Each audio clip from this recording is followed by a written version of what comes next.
Gadget প্রকাশের 20 দিন হয়ে গিয়েছে, এখন পর্যন্ত আমাকে শপথ গ্রহণ করানোর জন্য কোনো ধরনের পদক্ষেপ বর্তমান সরকার নেয় নাই, যেটি কিনা তাদের এখতিয়ারে পড়ে। বর্তমান সরকার বলতে স্থানীয় সরকার বিভাগকে বোঝানো হচ্ছে, যেখানে নির্বাচন কমিশন থেকে এই নির্দেশনাটি গ্যাজেট সহ স্থানীয় সরকার বিভাগে অর্থাৎ স্থানীয় সরকার মন্ত্রণালয় বরাবর পাঠানো হয়। পাঠানোর পর তারা আরেকটি যে কাজ করে, সেটিকে আইনের দৃষ্টিতে অনেকেই বলেছে এটি বেআইনি, সেটি হলো তারা পাল্টা নির্বাচন কমিশনকে চিঠি লিখে সেখানে একাধিক একটা রেফারেন্স দিয়ে বলার চেষ্টা করে যে এখানে আপিল করবে কি না।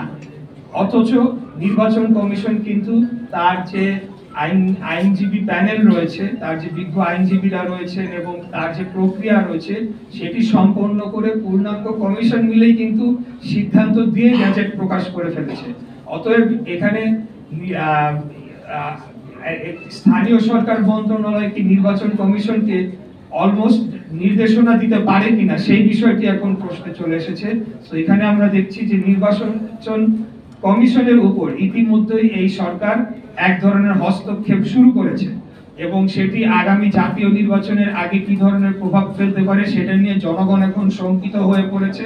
এদের এই বর্তমান যে অন্তর্বর্তীকালীন সরকারের যে উপদেষ্টা পরিষদ রয়েছে, এই উপদেষ্টা পরিষদের অধীনে একটি সঠিক, সুস্থ, নিরপেক্ষ জাতীয় নির্বাচন অনুষ্ঠিত হতে পারে কিনা সেটা নিয়ে জনমনে এখন শুধু সন্দেহ না, তারা এখন স্পষ্টতই দেখতে পাচ্ছে এটি সম্ভব নয়। আর আরেকটি যে কথা বলতে চাই, যে সেই ব্যাপারেও নির্বাচন কমিশনও পাল্টা উত্তর দিয়েছে যে